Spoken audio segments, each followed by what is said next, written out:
A lesson in respect. The small town of Cedar Creek was known for two things: its picturesque landscapes and the unspoken fear that had loomed over it for years.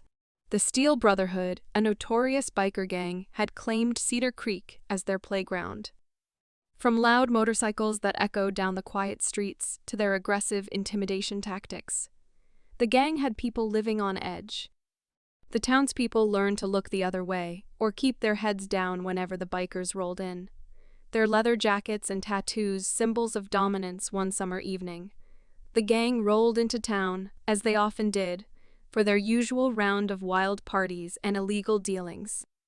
They parked their motorcycles along the main street, revving the engines loudly, rattling the windows of the few small businesses that still stood. They'd gotten used to the local sheriff's futile attempts to stand up to them and relished the fear they inspired. But this time, things would be different at the local diner, a few miles outside of Cedar Creek. A group of soldiers from the nearby military base were having dinner. They were a tight-knit crew, young men and women who had recently returned from overseas.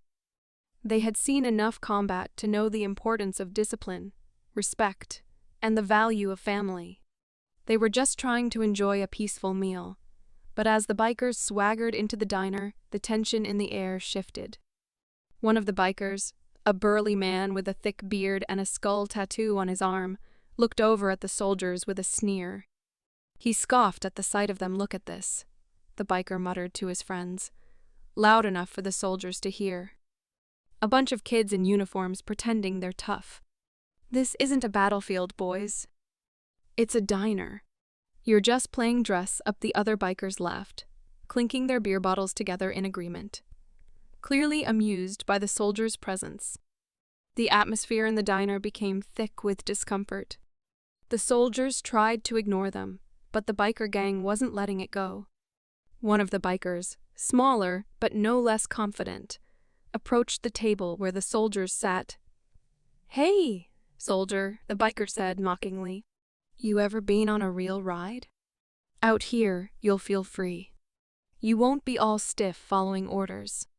You might learn what it really means to be a man." The soldiers exchanged glances, silently trying to gauge the situation. It was clear the bikers weren't going to stop, so one of them, Sergeant Jake Harper, stood up. He was tall, broad-shouldered, and had the calm, controlled demeanor that came from years of military training. He was no stranger to conflict, but he wasn't one to pick a fight unless it was necessary. "Listen," Jake said in a steady voice. "You're entitled to your opinion, but you've got no idea what we've been through. You might think you know what it means to be tough, but some of us have been in places that would make your rides feel like a vacation." The biker laughed again, clearly not taking Jake seriously. "Is that so? You think you've been through worse than we have? These bikes are freedom, man. What you have is just a uniform." Jake held up his hand, stopping the biker's rant. "You want to talk about freedom?" he said, his voice lower now, intense. "Freedom isn't something you get by running people off the road or making them cower. It's earned through sacrifice, through protecting others. You don't get to mock us or what we stand for." The bikers were momentarily quiet, not expecting such a calm yet firm response. Jake's comrades, seated at the table, looked on silently, but with a sense of solidarity. The rest of the bikers were starting to lose their bravado, realizing they had underestimated these soldiers. The biker who had mocked Jake stepped forward, his smirk fading into a sneer. "All right, tough guy. You think you can show us something? You think you're better than us?" Jake didn't say a word.